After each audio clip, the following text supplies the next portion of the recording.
नमस्कार, संगम express news में आप सभी का बहुत बहुत स्वागत है। मैं हूं आपके साथ भावना। चलिए रुक करते हैं आज की बड़ी खबरों। प्रयागराज के कटरा क्षेत्र में मंगलवार को जम्मू कश्मीर के पहलगाम में मारे गए 26 निर्दोष पर्यटक को श्रद्धांजलि अर्पित की गई। पार्षद सोनिका अग्रवाल और पूर्व पार्षद आनंद अग्रवाल के नेतृत्व में कटरा से सुभाष चौराहे तक एक आक्रोश रैली निकाली गई, जिसमें बड़ी संख्या में लोगों ने हिस्सा लिया। इस रैली में प्रयागराज के महापौर गणेश केसरवानी भी शामिल हुए। उन्होंने मृतकों को श्रद्धांजलि अर्पित करते हुए इस घटना की कड़ी निंदा की और कहा कि आतंकवाद के खिलाफ पूरा देश एकजुट है तथा सरकार को सख्त कदम उठाने चाहिए। बहुत शक्ति से जवाब दिया जाएगा। रैली के दौरान लोगों ने मोमबत्तियां हाथों में लेकर आतंकवाद के खिलाफ नारे लगाए और सुभाष चौराहे पर 2 मिनट का मौन रखकर मृतकों को श्रद्धांजलि दी। वक्ताओं ने सरकार से आतंकवाद के खात्मे और दोषियों को सख्त सजा देने की मांग की। सोनिका अग्रवाल ने कहा कि यह रैली आतंक के खिलाफ एकजुटता और पीड़ितों को न्याय दिलाने की आवाज है। प्रयागराज से विशाल श्रीवास्तव की रिपोर्ट। पहलगाम में हुए आतंकी हमलों में किस तरीके से आप उसको देख रहे हैं? निश्चित रूप से पहलगाम का यह आतंकी हमला मानवता पर हमला है, देश की संप्रभुता पर हमला है और हिंदू धर्म के ऊपर हमला है। जिस प्रकार से उन लोगों ने धर्म पूछ करके हमारे पर्यटकों को मारने का काम किया, उनकी हत्या करने का काम किया, यह दुखद है, नृशंस है। इसकी कड़े शब्दों में निंदा आज पूरा देश कर रहा है। पूरी दुनिया इस बात को लेकर के मर्माहत है और माननीय प्रधानमंत्री जी ने जो उनका जीरो टॉलरेंस का संकल्प रहा है उसको भी आघात पहुंचा है। और इस नाते जैसे पूर्व में भी कड़ी कार्रवाई पाकिस्तान के ऊपर हुई है सर्जिकल स्ट्राइक के माध्यम से, उसी प्रकार की कठोर कार्रवाई इन आतंकवादियों के ऊपर होगी। मुझे याद है 2004 में अपने देश के लोगों को मैं बताना चाहता हूं कि किस प्रकार का राजनीतिक वातावरण है जिसके कारण ऐसे जो आतंकवादी हैं उनका मनोबल बढ़ता है। 2004 में जब सत्ता का परिवर्तन हुआ, अटल बिहारी वाजपेयी की सरकार गई और मनमोहन सिंह जी की और सोनिया गांधी जी की सरकार आई, सबसे पहले उन्होंने पोटा कानून को समाप्त किया था। एक संदेश देने का काम किया था आतंकवादियों को कि आप चाहे जो करिए, सरकार आपके साथ। फिर जम्मू कश्मीर के अंदर अटल बिहारी वाजपेयी की सरकार ने ग्राम सुरक्षा समिति बनाई थी। उस ग्राम सुरक्षा समिति को भी मनमोहन सिंह की सरकार ने समाप्त करने का काम किया था। इस कारण लेकिन माननीय प्रधानमंत्री जी ने धारा 370 समाप्त किया, 35A समाप्त किया।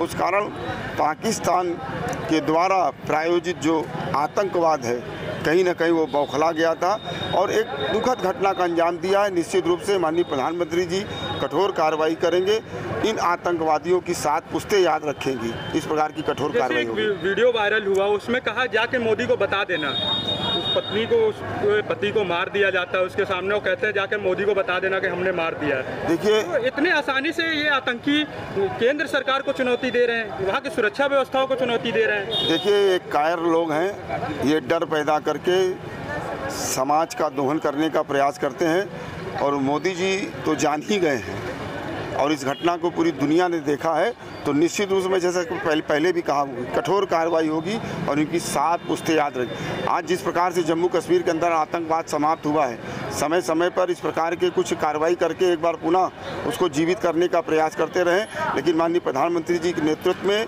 लगातार कठोर कार्रवाई हुई, पूरे देश के अंदर एक भी आतंकवादी घटनाएं नहीं हो रही है।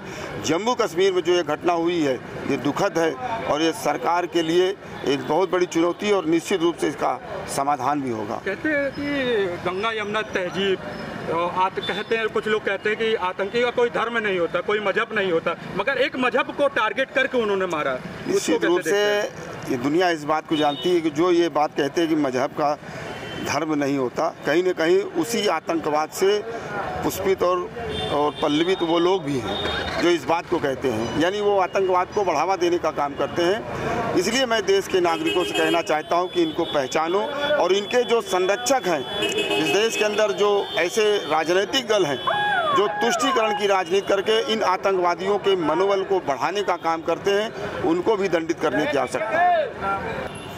आज पूरा देश गममय हो चुका है क्योंकि पहलगाम में जो आतंकी हमला हुआ उसमें 26 लोग मारे गए।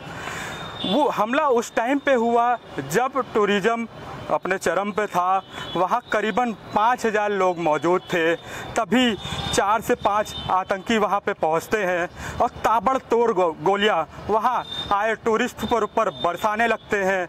और वहाँ पर मजहब के नाम पर एक मजहब को टारगेट करके वो आतंकी गोली मार रहे थे।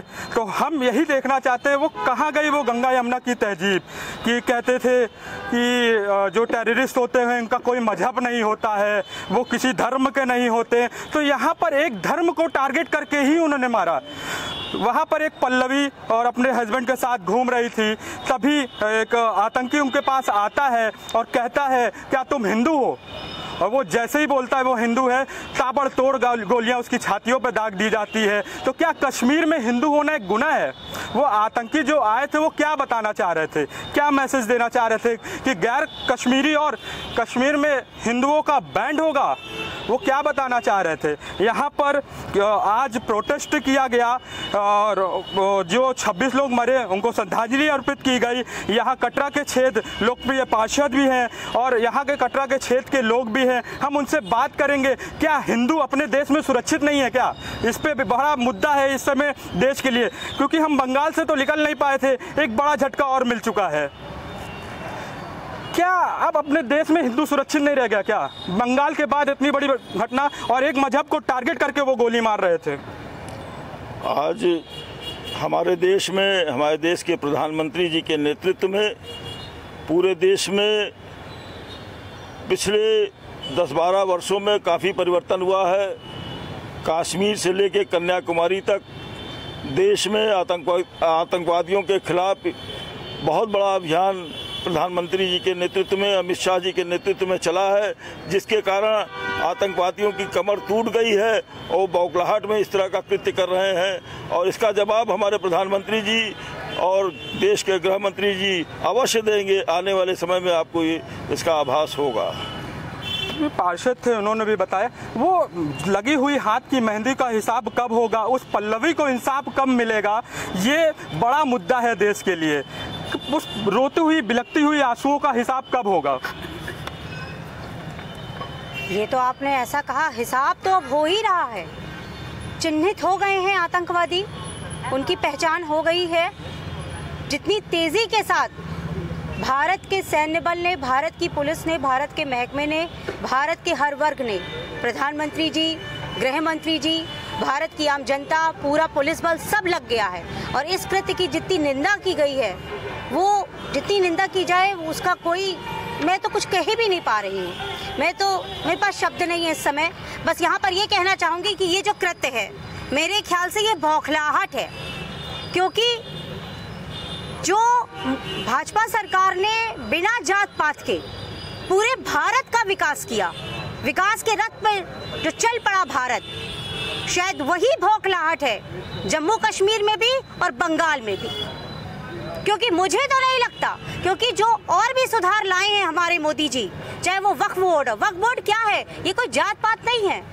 भूमि को जो लोग, केवल चंद लोग इस्तेमाल कर रहे थे, उसके लिए, यानी वो मुसलमानों के लिए ही तो काम था, उनका ही तो हाथ मजबूत है। तो ये बौखलाहट का नमूना है कि उनको कुछ समझ नहीं आ रहा। वो जानबूझ के उन्होंने ये शायद भेजा हो कि तुम मुसलमान नहीं हो, हिंदू हो तो हम तुम्हें मार देंगे, शायद यहाँ के लोगों को वो भड़का रहे हैं। लेकिन भारत की जनता, उनके ये जो दहशतगर्द है, उनके इस भड़कावे में नहीं आएगी। और मैं यहाँ से प्रयागराज की जनता की तरफ से सिर्फ ये कहना चाहती हूँ कि मोदी जी जो भी कदम उठाएंगे उसके साथ पूरा भारत खड़ा है। 370 हटने के बाद बड़ा डंका बजाया जाता था कि पूरा कश्मीर से आतंकवाद खत्म हो गया। ये क्या था जो कल हुआ? कश्मीर से आतंकवाद खत्म तो हुआ, तभी तो पर्यटकों की संख्या बढ़ गई, 11 लाख है। वहाँ की आप जनता खा कमा रही है, विकास की तरफ भारत बढ़ रहा है। तो केवल कुछ चुनिंदा लोग हैं सिर्फ जिनको मुंह तोड़ जवाब देना है, और इसको जो पल्लवित कर रही हैं विदेशी ताकतें, उनको भी मुंह तोड़ जवाब बहुत जल्दी ही मिल जाएगा। मैं नाम नहीं लेना चाहती। कैसी मांग कर रहे हैं सरकार से? 26 लोगों की मौत हो गई, ताबूतों में उनकी लाशें पड़ी हुई हैं, घर में मातम का माहौल है। वैसे लोग मारे गए जिनके घरों में कुछ दिन पहले शादियां हुई, वो अपने पति के साथ एक हफ्ते भी समय नहीं बिता दी गई, उसको विधवा बना दिया गया उस आतंकियों के द्वारा। क्या बोलेंगे? इस पर तो सब लोग निःशब्द हैं और हम तो यही कहना चाहते हैं कि स्वार्थ और तुष्टीकरण पक्ष विपक्ष के सारे नेता अगर एकजुट हो जाएं फिर क्या बात है। पाकिस्तान और चाइना आंखें दिखा नहीं सकता तो इस आतंकवाद की क्या औकात है। मैं तो यही कहना चाहता हूं कि राष्ट्रहित में अपने स्वार्थ और तुष्टीकरण की राजनीति छोड़ के राष्ट्रहित में ऐसा कड़ा कानून बने कि एक मिसाल बन जाए कि दोबारा कोई सर उठा ना सके हमारे भारत के प्रति। और वहां पर तो हम यही भी मांग करेंगे कि इससे बेहतर वहाँ राष्ट्रपति शासन था, क्योंकि वहाँ की सरकार एकदम अकर्मण्य है और उससे वहाँ के हौसला उन सबका बुलंद हो गया है। तो वहाँ तो परमानेंट राष्ट्रपति शासन हमारी ये मांग है। ये यहाँ के लोग थे जिन्होंने पहलगाम में गम जाहिर किया। अब उनकी इंसाफ की लड़ाई आज प्रयागराज में भी लड़ी जा रही है।